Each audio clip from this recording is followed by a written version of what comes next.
छत्तीसगढ़ में कोरोना की दूसरी लहर से मचे हाहाकार के बीच नया सियासी घमासान शुरू हो गया है। दरअसल राज्य सरकार ने एक आदेश जारी कर सभी 90 विधायकों की विधायक निधि रोकने का आदेश निकाला है। इस निधि का उपयोग कोरोना महामारी की रोकथाम में किया जाएगा, लेकिन इस फैसले पर विपक्षी दल बीजेपी ने आपत्ति जताई है।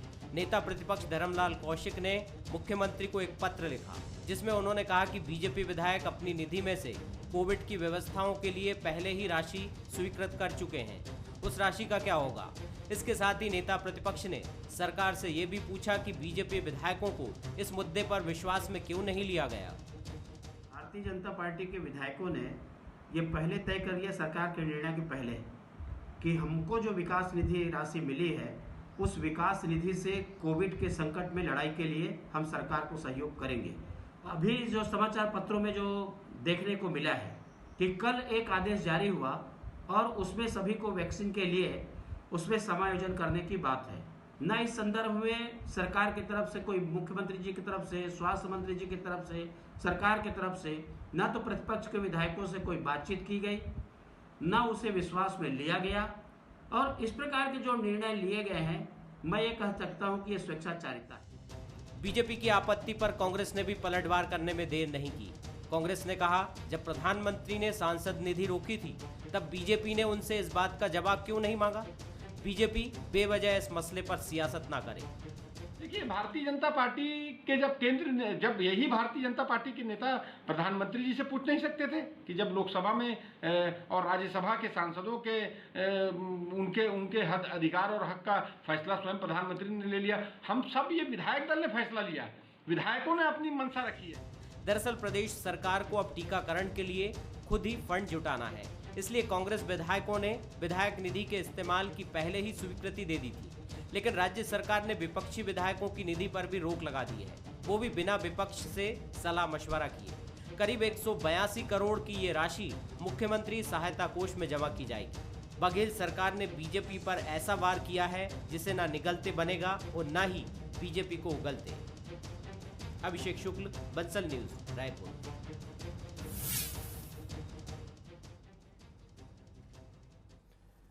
नमस्कार, स्वागत है आपका। मैं हूं अभिषेक शुक्ल। विधायक निधि सस्पेंड। जी हां, छत्तीसगढ़ के 90 विधायकों की विधायक निधि सस्पेंड कर दी गई है। कोविड काल में इसका इस्तेमाल होगा, वैक्सीनेशन के लिए इस्तेमाल होगा। दरअसल पहले विधायकों की, कांग्रेस विधायकों की एक वर्चुअल बैठक हुई थी। इस वर्चुअल बैठक में कांग्रेस विधायकों ने स्वीकृति दी थी कि उनकी विधायक निधि का इस्तेमाल किया जाए। अब राज्य सरकार ने पूरे 90 विधायक, जिसमें विपक्षी विधायक भी शामिल है, उनकी भी विधायक निधि रोकी है और इस्तेमाल किया जाएगा कोविड में। भाजपा ने आपत्ति जताई, कहा हमने तो पहले ही उस विकास निधि से बहुत सारे अपने अपने क्षेत्रों में विकास कार्यों के लिए या फिर कोविड के लिए राहत कार्यों के लिए स्वीकृति दे दी है, उन कामों का क्या होगा। साथ ही नेता प्रतिपक्ष ने खत भी लिखा और यह भी कहा कि विपक्षियों को तो विश्वास में लिया नहीं गया। लेकिन कांग्रेस के पास सवाल ये था कि जब सांसदों की निधि रोकी गई, तब भाजपा के विधायकों ने या नेताओं ने प्रधानमंत्री से सवाल क्यों नहीं किया। सियासत इसी पर हो रही है, चर्चा भी हम इसी पर करेंगे। खास मेहमान हमारे साथ जुड़ रहे हैं, रमेश वर्ल्यानी जी हैं कांग्रेस से, बहुत स्वागत आपका। अनुराग सिंहदेव जी हैं भाजपा से, बहुत स्वागत आपका। अनुराग जी, पहला सवाल आपसे, क्या दिक्कतें हैं। कांग्रेस ने कहा कि कांग्रेस ने इस बात को कहा है कि जब सांसद निधि रोकी गई थी तब आप लोगों ने सवाल नहीं उठाया, अब विधायक निधि रोकी गई तो फिर क्यों सवाल उठाए जा रहे हैं। अभिषेक जी, इसमें सवाल उठाने की बात नहीं है। बात सिर्फ इतनी है कि आखिर में राज्य सरकार को वैक्सीनेशन के लिए कितना पैसा चाहिए, क्या उसकी पूर्ति जो शराब में कोरोना स्टेज लगाया गया है 600 करोड़ रुपए उससे आ रहे हैं, क्या उससे उसकी पूर्ति नहीं हो सकती है। क्या जो महंगाई भत्ता सस्पेंड किया गया कर्मचारियों का, वेतन वृद्धि सस्पेंड की गई, क्या उससे वो राशि नहीं आ सकती थी। क्या हजारों करोड़ रुपए उसमें नहीं आ रहे हैं। क्या डीएमएस के माध्यम से जो पैसा खर्च करने की छूट मिली है, क्या उसके माध्यम से 500 करोड़ रुपए से अधिक राशि सरकार के पास नहीं आ रही है। क्या मुख्यमंत्री रिलीफ फंड के माध्यम से वो राशि नहीं आ रही है। तो कुल मिलाकर जब सरकार के पास किसी प्रकार की कमी नहीं है, सरकार अपने आप में सारा रिसोर्सेस इकट्ठा कर चुकी है, तो फिर इस प्रकार की कटौतियों की क्या आवश्यकता है। और दूसरा, कर्मचारियों का भी एक दिन की जबरिया वेतन की वसूली की जा रही है। जबकि फ्रंट लाइन वॉरियर्स को तो प्रोत्साहित करने की आवश्यकता थी। उनसे भी जबरिया वसूली की जा रही है, सॉफ्टवेयर में परिवर्तित कर लिया गया। पहले वॉलेंट्री कटौती की बात की गई, अब जबरिया कटौती की बात की जा रही है। तो कुल मिला के कितना राशि चाहिए आखिर में सरकार? तो कुल इसका उत्तर सरकार को देना चाहिए। और भारतीय जनता पार्टी के विधायकगण पहले ही कोई 25 लाख, कोई 35 लाख सभी अपने क्षेत्रों में कोविड के लिए पहले ही राशि दे चुके हैं, विकास कार्यों की राशि दे चुके हैं। तो उन राशियों का क्या करना चाहती है सरकार? सरकार को स्पष्ट करना चाहिए और अपनी भावना भी स्पष्ट करना चाहिए कि आखिर में उनको वरल्यानी जी के लिए वैक्सीनेशन बैठे हमारे साथ प्रतिनिधि के तौर पर। जी जी, उनसे सवाल कर लेता हूँ। वरल्यानी जी, आपने सुना अनुराग जी ने क्या कहा यहाँ पर, आखिर कितनी राशि चाहिए? बहुत पिछली जो राशियाँ थी सेस की और जो कर्मचारियों की काटी गई, क्या वो पर्याप्त नहीं थी? और जो विकास कार्यों में खर्च करने के लिए पहले ही अनुमति दे दी गई है विधायकों द्वारा, उनका क्या होगा? देखिए, ये सवाल जो कर रहे हैं, प्रधानमंत्री नरेंद्र मोदी जी ने सांसद निधि 2 साल के लिए रोक लगा दी थी और कोरोना की महामारी में उसका उपयोग कर रहे थे। तो क्या भारतीय जनता पार्टी के नेताओं के लिए दोहरा मानदंड होगा? सांसदों का यदि निधि को आप इस्तेमाल करेंगे, यदि हमने विधायकों की निधि को इस्तेमाल कर लिया, तो इसमें ऐतराज क्या होना चाहिए? भूपेश बघेल की सरकार की पहली प्राथमिकता ये है कि आम आदमी के जीवन की रक्षा किया जाए। यदि जीवन ही नहीं बचेगा तो बाकी विकास को हम क्या करेंगे? हमारे लिए आज पहली प्राथमिकता है आम आदमी की जिंदगी बचाने के लिए सारे संसाधन झोंक दिए जाए। और आज सवाल ये है, जो सवाल उठा रहे हैं कि आखिर कितनी राशि चाहिए। आपको मैं याद दिला दूं कि बिहार चुनाव के समय केंद्रीय वित्त मंत्री निर्मला सीतारमण ने कहा था घोषणा पत्र जारी करते हुए कि हम बिहार के लोगों को फ्री वैक्सीन देंगे। तब सवाल उठाया था क्या बिहार के लोगों की जिंदगी या बाकी देश के बाकी राज्यों के जीवन की कोई कीमत नहीं है? तब केंद्र सरकार ने कहा था नहीं, ऐसा आशय नहीं, हम सभी के लिए करेंगे। और केंद्रीय बजट में जब 35,000 करोड़ रुपया आपने वैक्सीनेशन के लिए रखा है, तो केंद्र सरकार की जिम्मेदारी है कि जो संसद में आपने घोषणा की है उसका पालन करते। और वो 35,000 करोड़ रुपए का जो वैक्सीनेशन का कार्यक्रम के लिए रखा था, वही राशियों केंद्र सरकार उसी पैसे से वैक्सीन लेके सभी राज्यों को देती है। तो ये स्थितियां आती नहीं है। तो केंद्र अपनी जवाबदेही से मुकर रहा है और राज्यों पर थोप रहा है, और राज्यों की आर्थिक स्थिति वैसी ही चरमराई हुई है। इस बात का ध्यान देना चाहिए। मुझे लगता है कि भारतीय जनता पार्टी के नेताओं में कोई संवेदनशीलता बची ही नहीं है। और जहां कर्मचारी संघ की लोगों की बात कर रहे हैं, अनुराग जी, कर्मचारी 2 सवाल आपसे करना चाहूंगा यहाँ पर। पहला कि प्रधानमंत्री ने, जो कांग्रेस कह रही है कि प्रधानमंत्री ने जब रोका था तब आप लोगों ने सवाल नहीं किया था। दूसरा ये कि अगर इस विधायक निधि को रोका गया है तो ज़्यादातर विधायक तो कांग्रेस के हैं, उसमें नुकसान कांग्रेस के विधायकों का होगा, वो राशि जारी नहीं कर पाएंगे। आप लोगों की संख्या बहुत कम है, ऐसे में तो अगर आप लोग किसी सियासत का अनुमान लगा रहे हैं तो कांग्रेस को ज़्यादा नुकसान होगा। अनुराग जी। अभिषेक जी, मुझे तो लगता है, देखिए, भारतीय जनता पार्टी के विधायकों की मंशा तो बिल्कुल स्पष्ट है कि हमको इस संकट के दौर में जनता के साथ खड़े रहना है। उनको कोविड के लिए हम डिस्ट्रिक्ट हॉस्पिटल्स में और जो अपने क्षेत्र के अस्पताल हैं वहाँ पर जो भी सुविधाएं प्रबंधन करना है मेडिकली, वो हम करेंगे, वो शुरू कर दिया था। लेकिन मुझे ऐसी आशंका है कि शायद कांग्रेस के मुख्यमंत्री जी को और बाकी लोग को कांग्रेस के विधायकों के ऊपर विश्वास नहीं है।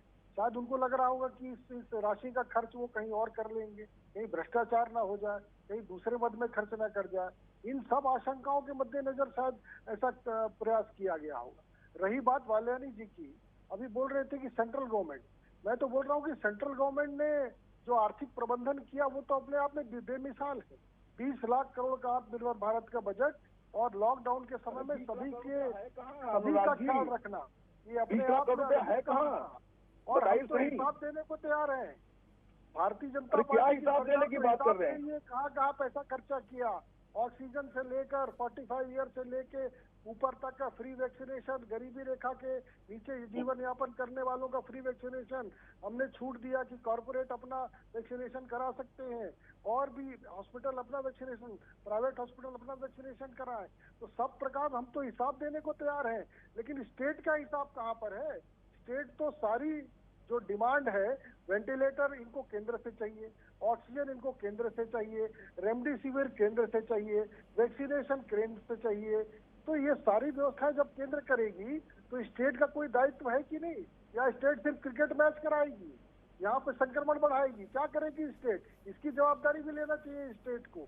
और अभी तो वालियानी जी ये जवाब देना चाहिए कि क्या उनको अपने विधायकों पर विश्वास नहीं था कि वो कोविड में खर्च करेंगे अपने क्षेत्र में इस राशि को, तो आपने अधिग्रहण कर लिया उस राशि का।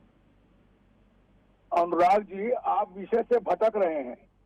ये विधायकों की अविश्वास की कोई बात ही नहीं है।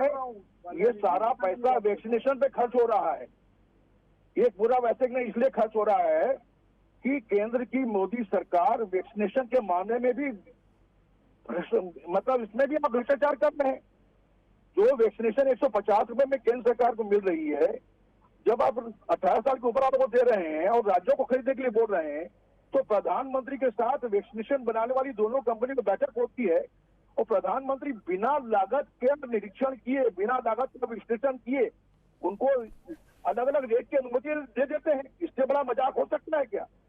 क्या आप प्रधानमंत्री जी या भारतीय जनता पार्टी नेता वैक्सीनेशन में भी मुनाफाखोरी करके अपना भारतीय जनता पार्टी का बजट फंड बनाना चाहते हैं? इसका मतलब यही है। किसी दुनिया के किसी देश में नहीं होता कि वैक्सीनेशन के 3-4 रेट हो। 4 तरह के रेट होते हैं। और जहां आप बोल रहे हैं हिसाब की बात, तो राज्य सरकार जो भी पैसा खर्च करती है उसका सीएजी ऑडिट होती है, लेकिन पीएम केयर फंड का पैसा आप सार्वजनिक कर रहे हैं, नहीं कर रहे हैं।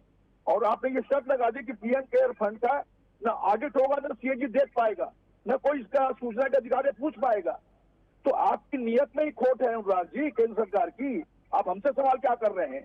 आप अपने मोदी जी से सवाल करिए कि एक महामारी में आप 5 राज्यों में चुनाव करा रहे हैं, रैलियां कर रहे हैं, कुंभ में आप 35-35 लाख लोगों को इकट्ठा होने की अनुमति दे रहे हैं, देश में पूरा आपने लहर पैदा कर दी कोरोना की। आप सवाल अपने प्रधानमंत्री से करिए ना, अपनी पार्टी के नेताओं से करिए, इतना साहस दिखाइए। आज आम आदमी के देश के करोड़ों लोगों की जिंदगी बचाने का सवाल है। आपको आदमी के जीवन से कोई मतलब ही नहीं है लगता है मुझे। लोग चाहे मरे कुछ करें, ऑक्सीजन मिले न मिले आपको कोई मतलब नहीं है। आपको केवल चुनाव के माध्यम से तोड़ फोड़ करने के बाद सरकार बनाना, सरकार बनाने खेल में लगे रहिए। देश जाए भाग में, ये स्थिति आप लोगों ने कर दी है। नहीं, मुझे लगता है कि वालियानी जी ने जो विषय रखा है जी, पैसे को लेकर ये असल पूरा मुद्दा है कि इस फंडिंग को लेकर है। आरोप प्रत्यारोप तो चलते रहते हैं। वैक्सीनेशन को लेकर अगर मेरा ये सीधा सवाल था आप लोगों से कि वैक्सीनेशन को लेकर अगर आपने भ्रष्टाचार के आरोप लगाया कि विधायक निधि यहाँ पर रोकी गई, तो कहीं भरोसा तो नहीं, पर यही सवाल तो फिर आप लोगों पर भी उठ जाएगा जब सांसदों पर ये रोक लगाई गई थी। नहीं, निश्चित रूप से वो तो एक कार्य योजना के तहत लगाई गई थी और कार्य योजना में जो हम लॉकडाउन किए थे देश में और जो व्यवस्था कोविड के दौरान बनाई जानी थी, तो वो सारी व्यवस्थाएं इसलिए बनाई गई थी कि कई राज्य में ऐसे थे जहां पर संक्रमण नहीं था, कई राज्य में संक्रमण था, तो उस राशि को हमको उन राज्यों में भी खर्च करना था। तो इसलिए ऐसे परिस्थिति में केंद्र सरकार ने निर्णय लिया था। जैसे मान लीजिए नागालैंड में संक्रमण नहीं है, तो नागालैंड के एमपी का फंड वहां खर्चा नहीं हो सकता था, इसलिए उसको यूनिफॉर्मिटी लाने के लिए उसको सेंट्रल गवर्नमेंट ने उस समय किया था। लेकिन देखिए, मैं अभिषेक जी एक उत्तर देना नहीं, यदि सांसद निधि को रोक लगाए तो सही, विधायक को लगाए तो गलत। डबल स्टैंडर्ड थोड़ी हो सकता अनुराग जी, मुझे डबल स्टैंडर्ड होगा क्या? की जो बात वालियानी जी ने की है, मैं उसका उत्तर जरूर देना चाहूंगा कि देखिए, वैक्सीनेशन में भ्रष्टाचार की बात ये मौखिक रूप से कहना उचित नहीं है। वालियानी जी को केंद्र की सरकार से क्षमा मांगना चाहिए, क्योंकि मैं बता सकता हूं कि छत्तीसगढ़ के अंदर अभी रेमडेसिविर इंजेक्शन जो खरीदी हुई, उसको लेकर जिस प्रकार के भ्रष्टाचार के आरोप लगे कि सिप्ला कंपनी ने सबसे कम रेट कोट किया और आपने 3 गुना ज्यादा 1550 रुपए का उसकी खरीदी की, उसका उत्तर पहले आप दीजिए कि रेमडेसिविर सुन लीजिए के अंदर हुआ कि नहीं हुआ, इसका जवाब सुन लीजिए अनुराग जी। कि सिप्ला अनुराग जी, हमने ओपन टेंडर के माध्यम से खरीदा है और केंद्र सरकार की जिम्मेदारी है कि जो भी रेमडेसिविर की दवाइयां हैं या जो भी दवाइयां हैं उनका मूल्य निर्धारण करने की जिम्मेदारी केंद्र सरकार की है। आप सभी कंपनियों का एक रेट क्यों नहीं कर देते हैं? और नहीं, हमको तो आपातकाल में खरीदना पड़ा, जो टेंडर में हमको सप्लाई करना था, लोगों को जीवन बचाना था। लेकिन वैक्सीनेशन के मामले में आप एक बात समझ लीजिए, हम तो अर्थशास्त्र के विद्यार्थी अनुराग जी, अर्थशास्त्र ये कहता है कि जितने ज्यादा आप मात्रा में कोई चीज खरीदते हैं तो उस वस्तु का मूल्य कम होता है। हमने अर्थशास्त्र का विद्यार्थी यही पढ़े हैं। यदि आप सिंगल पीस खरीदेंगे तो आपको अलग रेट लगेगा, यदि वो इसको डजन्स में खरीदेंगे तो उसका रेट कम लगता है। ये मोदी जी का अर्थशास्त्र उल्टा है कि वैक्सीनेशन की मात्रा करोड़ों में जा रही है और कीमत डबल चौगुनी पांचवी में हो रही है। ये मोदी अर्थशास्त्र में उल्टा चलता है। ये मोदी जी का अर्थशास्त्र है कि मात्रा बढ़ गई वैक्सीनेशन की और कीमत भी बढ़ गई, जबकि कीमत 150 से कम होनी चाहिए। ये एक सामान्य सिद्धांत की बात है अनुराग जी। आप ठीक है पार्टी के नेता हैं, अपने पार्टी का बचाव करेंगे, लेकिन तथ्यों से मुंह क्यों चुरा रहे हैं? तथ्य बोलते हैं। इतना बड़ा भ्रष्टाचार वैक्सीनेशन में होगा, घटना से परे है। ठीक, नहीं तथ्य तो यही वरल्यानी है जी। कि आप वैक्सीनेशन की लागत जी और निकाल लीजिए अनुराग जी, ना। मैं आप दोनों से ये सवाल करना चाहूंगा, मूल्य को लेकर जो सवाल आप लोग कर रहे हैं, रेमडेसिविर को लेकर वरल्यानी जी, आप जो अनुराग जी ने आरोप लगाया है उसका मैं जवाब आपसे चाहूंगा। वरल्यानी जी देखिए, रेमडेसिविर की अलग अलग कंपनियों के अलग रेट हैं। हमको आपात स्थिति के लिए तत्काल सप्लाई चाहिए थी, इसलिए हमने जो रेट कंपनी ने कोट किया टेंडर में, जो रेट आया उसमें हमने लिया है। ये ओपन टेंडर है, लेकिन वैक्सीनेशन का ओपन टेंडर नहीं हुआ है। वैक्सीनेशन की कास्ट में कल्पिशन नहीं किया केंद्र सरकार ने। पहले आपने 150 रुपए में लिया है, ठीक। अभी आप मात्रा ज्यादा ले रहे हैं। 45 साल के वैक्सीनेशन का मूल्य अलग अलग क्यों है? ये आप क्या इससे सहमत है कि केंद्र के लिए रेट कुछ और, राज्यों के लिए कुछ और रेट? 150 रुपए से कीमत अनुराग जी, वरल्यानी जी, आप ही के सवाल का जवाब दे रहा हूँ। 1200 दे रहे हैं। अनुराग जी बोलिए। सरकार से सवाल करिए अनुराग जी। वरल्यानी जी, अनुराग जी से जवाब ले लेते हैं। वरल्यानी जी बात सुनते वरल्यानी जी, अनुराग जी से जवाब ले लेते हैं। मैं सिर्फ 2 पॉइंट उठाऊंगा। अनुराग जी बोलिए। अरे हमारे सवाल का जवाब तो दीजिए। अनुराग जी बोलिए। अभिषेक जी, मैं सिर्फ 2 पॉइंट क्यों नहीं होना चाहिए वैक्सीनेशन का? मैं सिर्फ 2 पॉइंट उठा रहा हूँ। क्या वरल्यानी जी, वही सवाल मैंने किया है जो आपने किया, वही मैं अनुराग जी से पूछ रहा हूँ। बोलिए अनुराग जी। उसका उत्तर नहीं दे रहे। क्या सिप्ला कंपनी ने टेंडर में सबसे कम रेट कोट किया था कि नहीं किया था? एक बात ये बता दें। दूसरा कि इन्होंने उसको ऑर्डर नहीं दिया, उनका कहना है कि शायद उन्होंने आपूर्ति से मना कर दिया। तो सिप्ला कंपनी के खिलाफ सरकार ने क्या कार्रवाई किया? देखिए, ये आप चर्चा में नहीं जाइए। तो मैं मान लूंगा कि मात्रा है, रेमडेसिविर में हमको तो भ्रष्टाचार नहीं अनिवार्य रूप से जरूरत थी। आपात स्थिति में जो सप्लाई करेगा उसको लिए।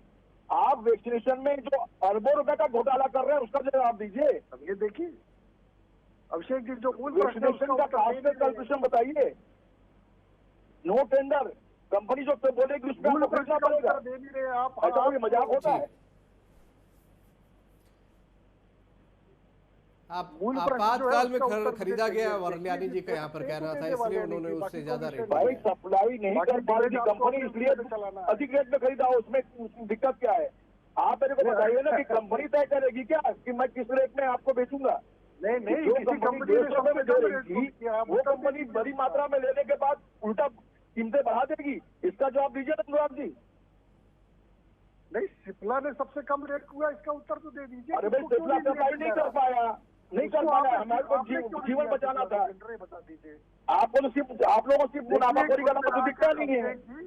कांग्रेस पार्टी जो है वो आपदा में अवसर तलाश कर रही है। अरे आपदा में अवसर तो आप देख रहे हो भाई, पीएम केयर्स फंड का अभी क्यों नहीं करा रहे हो? इनका लेना देना असम के चुनाव से है, इनका लेना देना क्रिकेट के मैच से है, और इनका लेना देना।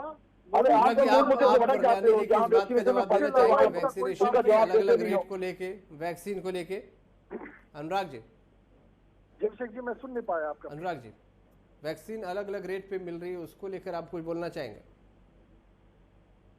देखिए, कंपनी ने अपना रेट कोट किया है और कंपनी ने रेट कोट करके राज्य सरकार को किस रेट में देगी, केंद्र को किसको देगी, प्राइवेट में किस रेट में देगी, ये रेट कोट किया है।